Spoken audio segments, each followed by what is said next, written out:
Hello friends, स्वागत है आप सभी का सीबीबी आर्ट्स क्लासेस में। क्लास 12th नागरिक शास्त्र के महत्वपूर्ण इंपॉर्टेंट क्वेश्चन दोबारा फिर से लेकर आ गए हैं। इस वीडियो में पूरा लॉन्ग क्वेश्चन आपको बता देंगे और आपको तैयार भी करवा देंगे। पिछली वीडियो को आपने शायद देखा होगा, लॉन्ग क्वेश्चन मैंने करवाया था। अगर आप उसे नहीं देखे तो प्लीज जरूर देख लीजिए, क्योंकि वहां से क्वेश्चन आपके एग्जाम में पक्का आने के चांस हैं। तो चलिए शुरुआत करते हैं नागरिक शास्त्र के दीर्घ उत्तरीय महत्वपूर्ण प्रश्न। उससे पहले थोड़ा सा आपके अंदर एक एनर्जी भर दें, बस इतना समझ लीजिए। फर्क होता है दौलत और दानवीर में, फर्क होता है दौलत और दानवीर में, फर्क होता है किस्मत और फकीर में। अगर कुछ चाहो और ना मिले तो समझ लेना उससे अच्छा लिखा है आपके तकदीर में। चलिए दोस्तों शुरुआत करते हैं इसी मोटिवेशन के साथ। दूसरा क्वेश्चन यहाँ पे देखिए, स्वतंत्रता के बाद भारत के समक्ष क्या चुनौतियां थी। मोस्ट इंपॉर्टेंट क्वेश्चन, तो ध्यान रखिएगा। अथवा करके इसी क्वेश्चन को पूछा गया है, स्वतंत्रता प्राप्ति के बाद भारत को लोकतंत्र स्थापित करने में किन चुनौतियों का सामना करना पड़ा। तो चलिए शुरुआत करते हैं, यहाँ समझते हैं। सबसे पहले दोस्तों आपको लिखना है स्वतंत्र भारत के बारे में। आप सभी को अच्छे से इतना तो पता ही है भारत अपना कब आज़ाद हुआ था और आज़ादी में कितने लोगों ने सहयोग दिया था। इन सब के बारे में आपने दोस्तों पढ़ा है, समझा है, सुना है, देखा है।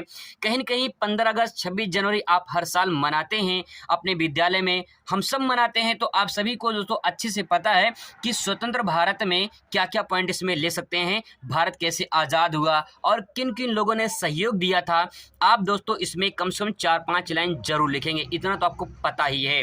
आगे देखिए, इसके बाद यहाँ पे दूसरा जो हेडिंग डालेंगे आप डालेंगे इसमें भारत की समझ जो चुनौतियां हैं वो कौन कौन सी चुनौतियां हैं, इस बात को थोड़ा समझने की कोशिश करते हैं। दोस्तों मैं आपको थोड़ा रास्ता दिखा दे रहा हूं, चलना आपको है। अब सवाल ये कि आपको किस प्रकार से उस रास्ते पे चलना है, ये फैसला आप पे निर्भर है।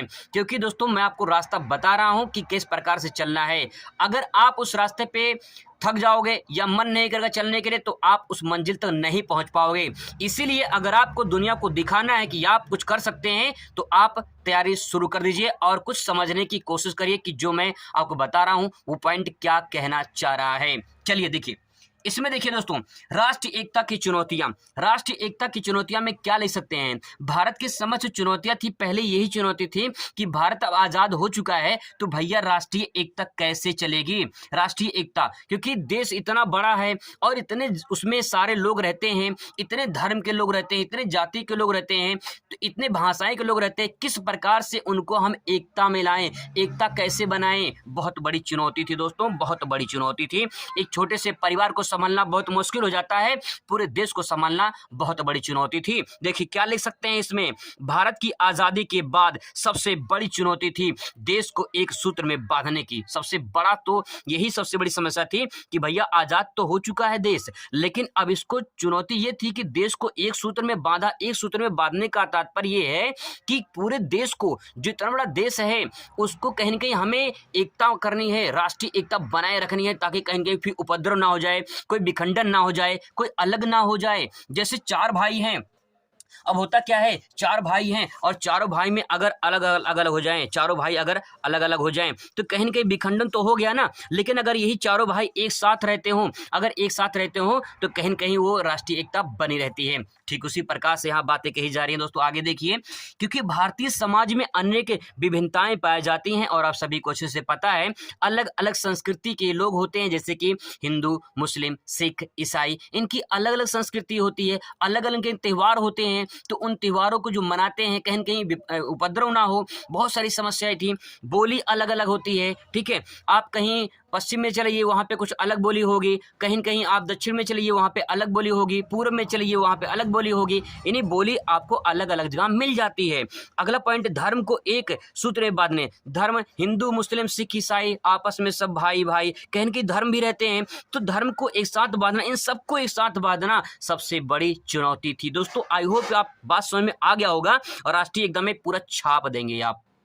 अगला पॉइंट दोस्तों यहाँ पे ध्यान से समझने की कोशिश करिएगा। दूसरा महत्वपूर्ण पॉइंट दोस्तों आ जाएगा यहाँ पे, लोकतंत्र स्थापित करने की चुनौती। बहुत ही महत्वपूर्ण पॉइंट है दोस्तों कि लोकतंत्र स्थापित होगा। देखिए राष्ट्र के अगर एकता में बांध देते हैं तो राष्ट्रीय में अब सवाल ये कि उस देश में लोकतंत्र कैसे स्थापित होगा। देखिए लोकतंत्र पहले समझ लीजिए लोकतंत्र होता क्या है। लोकतंत्र को मैं सिंपल वर्ड में दोस्तों आपको समझा दूं तो आप इतना समझ लीजिए कि लोकतंत्र का तात्पर्य होता है जिसमें जनता अपने सरकार का चुनाव करती है, उसे लोकतंत्र कहते हैं। एकदम सिंपल वर्ड में, कोई किताबी भाषा नहीं, कोई रट्टा मार नहीं, बस अंडरस्टैंडिंग है। जिसमें जनता सरकार चुने और वही सरकार लोकतंत्र कहलाती है। अगर सरकार अपने मन से बनी है तो वो लोकतंत्र नहीं होता है। इसी बात को दोस्तों बहुत ही अच्छे तरीके से अब्राहम लिंकन ने कहा है। ये आपको 9th के एनसीईआरटी में मिल जाएगा कि अब्राहम लिंकन ने क्या कहा है, जो राजनीति विज्ञान की किताब है उसमें, जिसमें कहा है अब्राहम लिंकन ने, जनता के लिए जनता द्वारा चुना गया सरकार या शासन कहीं न कहीं लोकतंत्र कहलाता है। तो दोस्तों यहाँ पे जनता का मतलब जनता के द्वारा, जनता के लिए। भैया जो सरकार जनता ने चुना है वो किसके लिए? अपने लिए चुना है ना, जनता के लिए। और किसने चुना है? जनता ने चुना है। तो सरकार किसका? जनता का। सिंपल। तो दोस्तों यहाँ पे अब्राहम लिंकन ने जो कहा है, जनता के लिए, जनता के द्वारा चुना गया सरकार ही लोकतंत्र होता है। आगे दोस्तों देखिए, इस बात को कैसे और आगे ले सकते हैं। भारत के स्वतंत्र होने के बाद बड़ी चुनौती थी लोकतंत्र स्थापित करने की।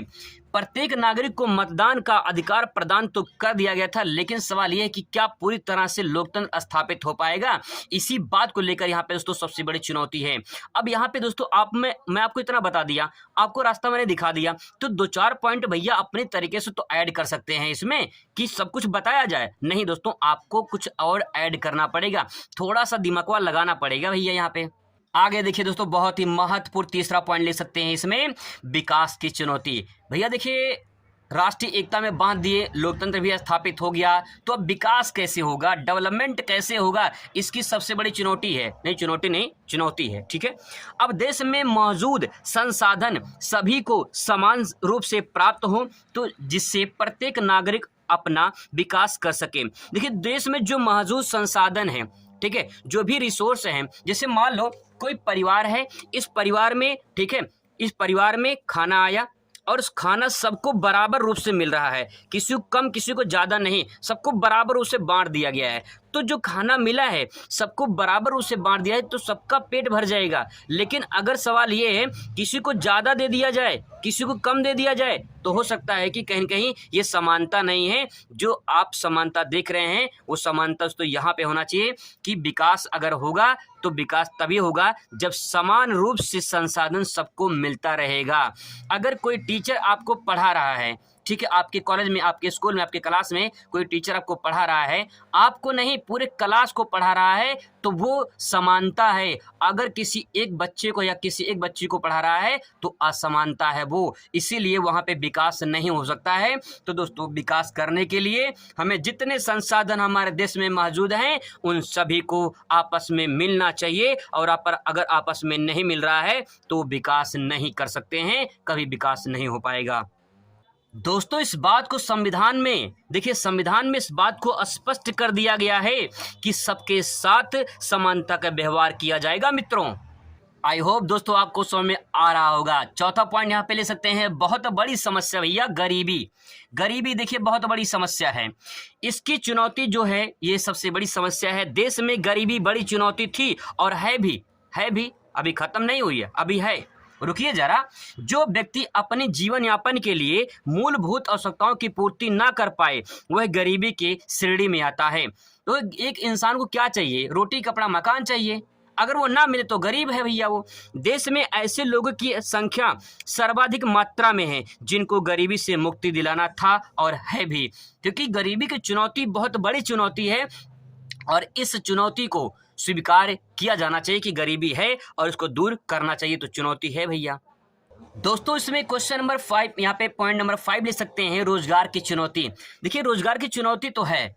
देश में एक चुनौती यह भी है कि सभी लोगों को रोजगार कैसे मिले। अधिकतर लोग अपने जीवन यापन के लिए कृषि पर निर्भर थे और हैं भी, वहीं उनका एकमात्र रोजगार का साधन था। तो दोस्तों, यहाँ पे रोजगार की चुनौती उस टाइम पे थी, सबसे बड़ी चुनौती यही थी। देश आज़ाद हो चुका है भैया, देश आज़ाद हो चुका है, लेकिन रोजगार लोगों को नहीं मिल पा रहा है, तो उसकी सबसे बड़ी दोस्तों आपको समझ में आया होगा और आपको अच्छे से तैयार भी हो गया होगा।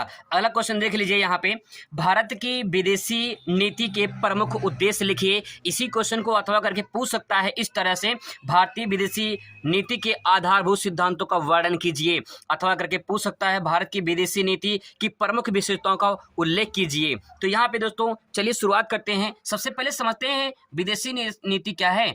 विदेशी नीति क्या है? देखिए, विदेशी नीति का मतलब यह है किसी राष्ट्र द्वारा अपने देश के हितों की पूर्ति के लिए बनाए गए सिद्धांत विदेशी नीति कहलाते हैं। दोस्तों मतलब यह है कि विदेशी नीति, फॉरेन पॉलिसी। अब दोस्तों इस सिंपल सी बात को समझने की कोशिश करिए। अगर आप कोई नीति बनाते हैं, नीति का मतलब योजना बनाते हैं, आपको योजना बनाना है कि मुझे बोर्ड पेपर में अच्छे नंबर से पास होना है, ठीक है। बोर्ड पेपर में अच्छे नंबर से पास होना मतलब कि आपको 90+ अचीव करना है, या आपने अपनी नीति बना ली, अपनी योजना बना लिया है। अब दोस्तों जब योजना बना लिया है तो ये योजना कब तक चालू रहेगा, कब तक रहेगा, कितना काम करेगा, ये आप पे जो काम कर रहे हैं प्रेजेंट में उस कार्य पर निर्भर है। जो कार्य आप कर रहे हैं उस कार्य पर निर्भर है कि आपका 90% आएगा कि नहीं आएगा। तो दोस्तों आपने योजना तो बना लिया है, जो नीति आपने बनाई है वो सही है, लेकिन कितना काम कर रहे हैं इस पे 90% लाने के लिए, उसी को दोस्तों कहेंगे यहाँ पे नीति या योजना। अब देखिए यहाँ पे वही है कि यहाँ पे जो विदेशी नीति अपनाई गई है वो किसी राष्ट्र द्वारा अपने देश के हितों के लिए, आपने अपने हित के लिए, अपने भलाई के लिए एक योजना बनाया कि मुझे 90% लाना है, तो आप मेहनत करेंगे तो 90% आएगा। तो दोस्तों आपने अपने भलाई के लिए, अपने हित के लिए, पूर्ति के लिए आपने सिद्धांत बना लिया, योजना बना लिया, तो इसी क्रिया को विदेशी नीति कहते हैं। अब दोस्तों आप हेडिंग डालेंगे भारत में विदेशी नीति के प्रमुख उद्देश्य। इस तरह से हेडिंग डाल के आपको यहाँ पे लिखना होगा। क्या लिखेंगे थोड़ा समझने की कोशिश करिए। विदेशी नीति के संबंध में पंडित जवाहरलाल नेहरू ने कहा था, क्या कहा था, थोड़ा देखिए ध्यान से। विदेशी नीति के संबंध में पंडित जवाहरलाल नेहरू ने कहा था, विदेशी संबंधों में भारत स्वतंत्र नीति का अनुसरण करेगा। यानी विदेशी जो संबंध होंगे भारत पूरी तरह से उसका अनुसरण करेगा, फॉलो करेगा। नेहरू जी के ये शब्द भारत की विदेशी नीति के आधार स्तंभ माने जाते हैं। इन्होंने जो कहा था इसको कहा कि आधार स्तंभ माना जाता है। भारत की विदेशी नीति के मूल जो बातें हैं वो संविधान के आर्टिकल 51 यानी अनुच्छेद 51 में वर्णित है। तो दोस्तों यहाँ पे जो विदेशी नीति है, विदेशी नीति को अनुच्छेद 51 में वर्णन किया गया है। यह अनुच्छेद अंतर्राष्ट्रीय शांति और सुरक्षा को बढ़ावा देने से संबंधित है। इसको भी दोस्तों थोड़ा कहानी की तरह पढ़ लेना है आपको। बस क्या बातें हैं यहाँ पे, जैसे मुख्य बातें हैं, अनुच्छेद 51 में विदेशी नीति वर्णित है, ठीक है, मतलब उसका उल्लेख किया गया है, तो आप इसको ध्यान रखिएगा। बाकी पंडित जवाहरलाल नेहरू ने क्या कहा है उसको थोड़ा ध्यान रखिएगा, ठीक है। अब इसके बाद भारत की प्रमुख विदेशी नीति की विशेषताएं क्या हैं इसको थोड़ा समझ लेते हैं। इसको आपको पॉइंट में नोट डाउन करना होगा। जैसे पहला पॉइंट ले सकते हैं इसमें, अंतर्राष्ट्रीय शांति सुरक्षा बनाए रखने के लिए प्रयत्न करना। तो विदेशी नीति का जो है उद्देश्य क्या है, क्या उद्देश्य है इसका, विशेषता क्या है। तो दोस्तों चाहे विशेषता पूछे चाहे उद्देश्य पूछे, बात एक ही लिखना है आपको, ठीक है। यानी अंतर्राष्ट्रीय शांति सुरक्षा बनाए रखने के लिए विदेशी प्रयत्न करना। अब इस बात को थोड़ा सा आप ऐसे समझिए कि अगर मान लीजिए आपका घर है, ठीक है, और आपका पड़ोसी का घर है। अगर मान लीजिए आपके पड़ोसी से आपके रिलेशनशिप अच्छे हैं तो आप कोई भी सामान मांगने जाएंगे तो अपने पड़ोसी के यहाँ जाएंगे। अगर आपका पड़ोसी कुछ सामान मांगने आएगा तो आपके यहाँ आएगा। यानी रिलेशनशिप अच्छा है। अगर दोस्तों रिलेशनशिप अच्छा है तो कहीं न कहीं देखिए क्या होगा, शांति होगी, सुरक्षा होगी। अगर कोई भी समस्या होती है, चाहे आपके घर पे होती है, ठीक है, चाहे इनके घर पे होती है, तो आप इनका मदद करने जाओगे। अगर आपके घर पे कोई समस्या होती है तो इनका मदद करने ये आएंगे आपका, ठीक है। तो कहने तात्पर्य यही है कि अगर विदेशी नीति, अगर हम किसी एक देश से दूसरे देश में रिलेशनशिप रखते हैं तो वहाँ पे क्या होगा, शांति यानी अंतर्राष्ट्रीय शांति बनी रहेगी और सुरक्षा बना रहेगा। नहीं तो जैसे चाइना अटैक कर रहा है भारत पे, बार बार पाकिस्तान अटैक करता है, ठीक उसी प्रकार से कहीं न कहीं अशांति बनी रहेगी। तो वही चीज़ यहाँ पे दोस्तों कहना चाह रहा है कि शांति और सुरक्षा दोनों बना रहता है अगर विदेशी नीति हम अपनाते हैं तो, ठीक है। आगे देखिए, सभी राष्ट्रों के समीप मैत्रीपूर्ण तथा सामान्य पूर्ण संबंध बनाए रखने का प्रयास करना। वही मैंने आपको बताया है कि सभी राष्ट्रों में मैत्रीपूर्ण मतलब मित्र का व्यवहार करेंगे, सम्मानपूर्ण, कहीं न कहीं रिलेशनशिप अच्छा रहेगा, सम्मान भी होगा, है ना, और बनाए रखने का प्रयास करते हैं। तो दोस्तों वही बात यह है कि दो देशों में अगर रिलेशनशिप है, मतलब विदेशी नीति अपनाई जा रही है, तो वहाँ मित्र की तरह व्यवहार किया जाएगा और एक देश दूसरे देश का सम्मान भी करेगा। सम्मान करेगा तो अच्छे संबंध होंगे। ऐसे ही दोस्तों मैंने 2 पॉइंट यहाँ पे लिख दिया है, ऐसे ही 5 पॉइंट आपको ऐड कर देनी है। क्या क्या फ़ायदा होता है मैंने आपको हिंट दे दिया है कि फ़ायदा क्या होता है। मैंने एग्जांपल दे दिया आपको पड़ोसी वाला, उसको भी समझ के आपको इस तरह से दोस्तों अगर लिख देंगे तो आपको पक्का पूरा नंबर मिल जाएगा दोस्तों, ठीक है। अगला प्रश्न दोस्तों देखिए, वैश्विक राजनीति में पर्यावरण की चिंता क्यों आवश्यक है? ठीक है, वैश्विक राजनीति मतलब कि विश्व लेवल पे पर्यावरण के लिए समस्या क्यों बढ़ रही है? इसी क्वेश्चन को अथवा करके पूछ सकता है, वैश्विक पर्यावरण की समस्या का कारण बताइए। तो दोस्तों देखिए, इन्वायरमेंट से संबंधित है, आप इसको तैयार कर लीजिए, क्योंकि इन्वायरमेंट से संबंधित है तो आप थोड़ा सा अगर पढ़ लेंगे तो आसानी से उसको कर लीजिए, कोई बड़ी बात नहीं है इसमें। ठीक है, कुछ अपना थोड़ा सा करने की कोशिश करिए। आगे देखिए, टाइम मेरे पास बहुत कम है, क्योंकि बहुत सारे सब्जेक्ट दोस्तों करवाना है, इसीलिए मैं आपको कुछ इंपॉर्टेंट फैक्ट करवा दे रहा हूँ, ताकि आपको ऐसा ना लगे कि यार करवाया नहीं गया है। ठीक है, देख लीजिए अगला क्वेश्चन। अगला क्वेश्चन दोस्तों यहाँ पे ये है, भारत में लोकतंत्र की सफलता के लिए आवश्यक दशाओं का वर्णन कीजिए। बहुत ही मोस्ट इंपॉर्टेंट प्रश्न है दोस्तों, आप इसे तैयार जरूर करिए। भारत में लोकतंत्र की सफलता, भारत में लोकतंत्र सफल हो गया है, इस बात को आवश्यक जो दशाएं हैं, दशाएं का मतलब क्या कारण है, क्या रीजन है, कौन कौन से पॉइंट हैं जो लोकतंत्र का सफल बनाने में योगदान दिए हैं, तो उन्हीं पॉइंट को ऐड करना है। ठीक है, चलिए देखिए, पहला पॉइंट क्या है, पहले आपको लिखना है उत्तर में, भारत में लोकतंत्र की सफलता हेतु आवश्यक दशाएं निम्नलिखित हैं। तो पहला पॉइंट लिखेंगे शिक्षित। देखिए, शिक्षित अगर हैं, शिक्षित जनता, अगर शिक्षित जनता है तो कहेंगे लोकतंत्र बनाने में बहुत बड़ा योगदान उनका होता है। देखिए, शिक्षित जनता ही अपने मताधिकार का उचित प्रयोग करके सही और योग्य व्यक्तियों को देश के शासन संचालन करने में निर्वाचित करती है। सेंटेंस थोड़ा लंबा है, लेकिन समझने की कोशिश करिएगा। अगर एक शिक्षित व्यक्ति है, अगर आपको दोस्तों ये पॉइंट याद नहीं होता तो यहाँ से कुछ कोटेशन ले लेना है, कोटेशन में कीवर्ड ले लेना है और अपने तरीके से कहानी कन्वर्ट कर देनी है। देखिए, जैसे कि क्या कर सकते हैं इसमें, शिक्षित जनता अपने मताधिकार का उचित प्रयोग करती है। आप इस तरह ले सकते हैं कि जो शिक्षित होते हैं, जो पढ़े लिखे होते हैं, अपने मताधिकार का सही प्रयोग करते हैं और सही प्रयोग करके एक सही शासन या सही जो है व्यक्ति का जो है चुनाव करते हैं। ठीक है, आप इस तरह भी ले सकते हैं, कोई दिक्कत नहीं है। अगला पॉइंट देखिए, आर्थिक समानता। आर्थिक दोस्तों जो समानता है, ये समानता, ठीक है, आर्थिक जो समानता है कहीं न कहीं ये समानता दिखाती है, ठीक है, कि देश के सभी जनता को समान रूप से आर्थिक सहायता मिल रही है। अगर आर्थिक सहायता मिल रही है तो कहीं न कहीं लोकतंत्र अच्छा होगा, लोकतंत्र वहाँ पे सही हो जाएगा। दूसरा पॉइंट दोस्तों देखिए यहाँ पे, आर्थिक समानता। आर्थिक समानता का तात्पर्य ये है, देश के सभी जनता को समान रूप से आर्थिक सहायता मिलना लोकतंत्र का बढ़ावा देता है। अब दोस्तों सवाल ये है कि जैसे मान लीजिए गांव में क्या होता है, कॉलोनी मिलती है। अब कॉलोनी अगर जो पात्र हैं उनको ना मिले, जो अपात्र हैं उनको मिल जाए, और यही होता है, जो पात्र होते हैं मतलब जो पाने योग्य होते हैं उनको नहीं मिलता है, लेकिन जो नहीं होते हैं उनको मिल जाता है।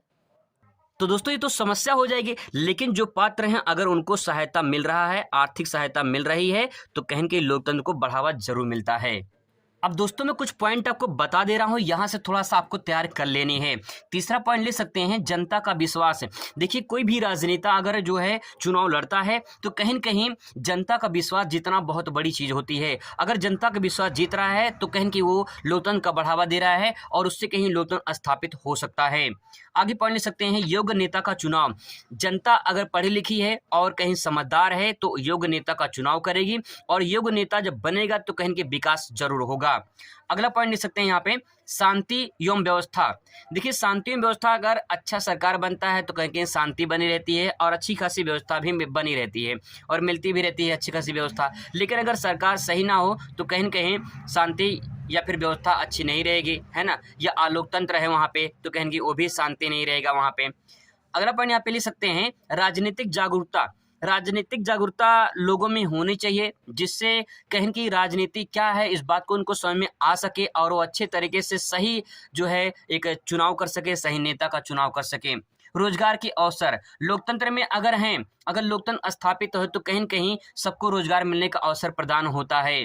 अगला पॉइंट इसमें ले सकते हैं, गरीबी को खत्म करना। देखिए, बहुत सारे राजनेता होते हैं जो आके वादा करते हैं हम गरीबी को खत्म कर देंगे, हम आपको कॉलोनी दिलवाएंगे, हम आपको ये सुविधा दिलवाएंगे। तो गरीबी को खत्म करने के लिए कम से कम लोकतंत्र का बढ़ावा देते हैं, बात वो अलग है कि खत्म ना हो। आगे देखिए, अगला पॉइंट ले सकते हैं, जनता में प्रेम भावना विकसित करना। देखिए, जनता में प्रेम भावना अगर विकसित नहीं होगी, जो भी राजनेता चुनाव लड़ रहे हैं अगर जनता से प्रेम भावना से साथ जो है बातचीत नहीं करेंगे तो कहीं न कहीं जनता उनको वोट नहीं देगी। तो प्रेम भावना विकसित करना ये सबसे बड़ी चुनौती हो मतलब यहाँ पे सबसे बड़ी जो है कारण बन जाएगा। अगला पॉइंट इसमें ले सकते हैं, ईमानदारी ईमानदार, कर्मठ, जुझारू नेता। आपने जब कभी कभी चुनाव होता है ना तो उसमें लिखा रहता है, उनके पैम्पलेट पे जो पोस्टर होता है उस पर लिखा रहता है ईमानदार, कर्मठ, जुझारू नेता। मतलब ये कि भैया ईमानदार हैं, कर्मठ हैं, मतलब पूरी तरह से कर्म से भरे पड़े हैं, जुझारू है, कोई भी समस्या आएगी तो जूझ के लड़ जाएंगे, लेकिन आपको न्याय जरूर दिलाएंगे। तो ऐसा नेता आपको चुनना चाहिए। ये सब पॉइंट आप दोस्तों इसमें ऐड कर सकते हैं, बहुत ही इंपॉर्टेंट पॉइंट मैंने आपको बता दिया है। ये सारे पॉइंट आप अगर ऐड करेंगे तो आपको पूरा 200 नंबर मिल जाएगा। इन सब पॉइंट में अगर 2-2, 3-3 लाइन आप लिख देंगे ना तो लॉन्ग क्वेश्चन आराम से बन जाएगा, और इसका कहीं न कहीं 2-3 पेज आराम से भर जाएगा जिसमें आपको उतना लिखना है। अगला प्रश्न दोस्तों यहाँ पे देखिए, क्वेश्चन नंबर 4 देखिए, आगे पीछे हो चुक गया है, उससे कोई दिक्कत नहीं है, आपको बस तैयार करना है, समझना है। तो ये मत सोचिए कि 4 यहाँ पे है, 5 वहाँ पे, ऐसे हो गया तो कोई दिक्कत नहीं है उससे, ठीक है। आपको बस प्रश्न तैयार करना है। देखिए, भारत में गठबंधन सरकारों की प्रमुख विशेषताओं का वर्णन कीजिए। इंपॉर्टेंट प्रश्न है दोस्तों, जितने मैंने सेलेक्ट किए हैं वो कहीं के एग्जाम में पूछे गए हैं, तो वहाँ से अगर आप तैयार कर लेते हो तो आपके चांस रहेंगे एग्जाम में आने के लिए। अगर आ जाएगा तो छाप देंगे, ठीक है। देखिए, इसका उत्तर कैसे लिखेंगे। भारत में गठबंधन सरकारों के निर्माण का इतिहास भी भारतीय स्वतंत्रता आंदोलन से जुड़ा हुआ है। भारत में गठबंधन सरकार, जैसे आपने एनडीए के बारे में नाम सुना होगा, है ना, यूपीए के बारे में नाम सुना होगा, ये सब क्या है, गठबंधन सरकार हैं। अब इन्हीं के बारे में हम लोग को चर्चा करनी है आगे, तो आगे देख लीजिए। यहाँ पे हेडिंग डालेंगे 1990 के बाद भारत में राजनीतिक दलों के गठबंधन एवं परिणाम क्या क्या हुए हैं। जैसे देखिए, पहला यहाँ पे संयुक्त मोर्चा, ये गठबंधन आया था, संयुक्त मोर्चा। इस गठबंधन में एच.डी. देवगौड़ा ने जून 1996 से अप्रैल 1997 तक तथा इंद्र कुमार गुजराल ने 1997 से 1998 तक सत्ता संभाली है। अब इस बात को थोड़ा समझने की कोशिश करिएगा दोस्तों यहाँ पे, कि देखिए, संयुक्त जो मोर्चा हुई थी इस गठबंधन सरकार में एच.डी. देवगौड़ा। अब ये थोड़ा सा इमेजिन करिए कि आप जो है, जो इंद्रदेव हैं, है ना, आपने इंद्र के बारे में सुना होगा, इंद्रदेव हैं, ये देवताओं के घोड़े पे बैठ के आ रहे हैं। देखिए, देवताओं के घोड़े पे बैठ कर गुजर रहे थे, किधर से, देखिए, इंद्र जो है, इंद्र देवताओं के घोड़े पर बैठकर उधर से गुजर रहे थे, ठीक है। यहाँ से इन दोनों का नाम याद हो जाएगा कि देवता यानी एच.डी. देवगौड़ा, ठीक है। आप एच.डी. मोबाइल में देख रहे हो, एच.डी. क्वालिटी में देख रहे हो कि इंद्र देवताओं के घोड़े पर बैठकर उधर से गुजर रहे थे। कब गुजर रहे थे, देखिए, देवता लोग गुजर रहे थे 1996 से लेकर 1997, मतलब 96-97, ठीक है। और इसके बाद गुजराल गुजरे 97 से 98। इन्होंने 1 साल संभाला, 1 साल इन्होंने संभाला। तो दोस्तों, ये संयुक्त जो मोर्चा था, इस तरह से गठबंधन सरकार बनती है। थोड़ा डेटा है, इस थोड़ा सा समझना पड़ेगा वहाँ पे। इसके बाद देखिए, अगला पॉइंट है राजग की सरकार। जो राजग की सरकार है, इसमें जो गठबंधन बना था ये 1996 से 1999 तक, और फिर 1999 से 2004 तक अटल बिहारी वाजपेयी प्रधानमंत्री बने थे। तो ये भी गठबंधन सरकार से बना था। तो ये गठबंधन सरकार के बारे में आपसे पूछ सकता है यहाँ पे। दोस्तों, डाटा वाला पॉइंट थोड़ा सा आपको याद जरूर करना पड़ेगा, थोड़ा समझना पड़ेगा। अब यहाँ पे देखिए, हेडिंग डालेंगे आप यहाँ पे, भारत में गठबंधन सरकार की विशेषताएं क्या हैं या परिणाम क्या हैं, इसके बारे में। अब देखिए, पहला हेडिंग आप ले सकते हैं इसमें से, गठबंधन सरकार में विचारों का ना मिलना। देखिए, जब 2 सरकार बनती हैं गठबंधन में तो क्या होता है, विचार अलग अलग होते हैं। जैसे मान लो कि कोई सरकार ए है और कोई सरकार बी है, ठीक है, ये दोनों मिलाकर एक गठबंधन सरकार बना लिए। तो दोस्तों, जब ये गठबंधन सरकार बनेगा तो कहीं न कहीं इनका जो विचार होगा, ए का विचार कुछ अलग होगा, बी का विचार कुछ अलग होगा। तो इनके विचार जब आपस में नहीं मिलेंगे तो कहीं न कहीं सरकार अच्छी तरीके से पूरे साल नहीं चल पाएगी। जैसे यहाँ पे देख सकते हैं, अभी मैंने आपको बताया कि देखिए, गठबंधन सरकार में एच.डी. देवगौड़ा ये 96 से 97 तक बने थे, और उसके बाद इंद्र कुमार गुजराल ये 97 से 98 तक बने थे। तो कहने का तात्पर्य यही है कि 97 एक के साल ये बने थे और एक ही साल ये बने थे। तो कहीं न कहीं समस्या होती है। इसीलिए दोस्तों, यहाँ पॉइंट कहा गया, गठबंधन सरकार में विचारों का ना मिलना। विचार नहीं मिलते तो सरकार गिर जाती है। अगला पॉइंट ले सकते हैं इसमें, जनता का बहुदलीय प्रणाली में विश्वास की घटना। अब सवाल ये कि जनता, बहुत सारे दल हैं, ठीक है, बहुत सारे दल एक साथ मिल जाते हैं तो जनता कन्फ्यूजन में हो जाती है, भैया चुने किसको, नेता किसको बनाएं।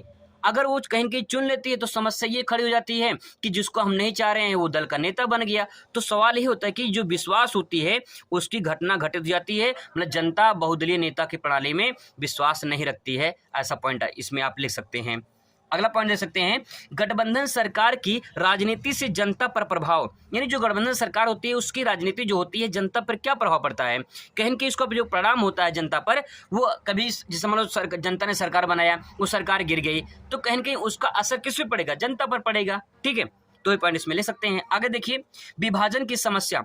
दोस्तों विभाजन की समस्या खड़ी जाती है कि जनता अगर सरकार ने बनाया है तो गठबंधन सरकार बनी है, फिर अलग अलग हो जाएंगे तो समस्या खड़ी हो जाएगी। तो कहीं न कहीं गठबंधन सरकार में विभाजन की समस्या, इसमें 2 पॉइंट इसमें लिख सकते हैं। आगे देखिए, कार्यों में बंटवारा। भाई सिंपल सी बात यह है कि अगर 2 सरकार मतलब मिलकर एक सरकार बनाते हैं, गठबंधन सरकार, तो कुछ काम वो करेंगे, कुछ काम वो करेंगे, जो जनता के लिए, हित के लिए नहीं होगा, कुछ जनता के हित के लिए होगा और कुछ नहीं होगा।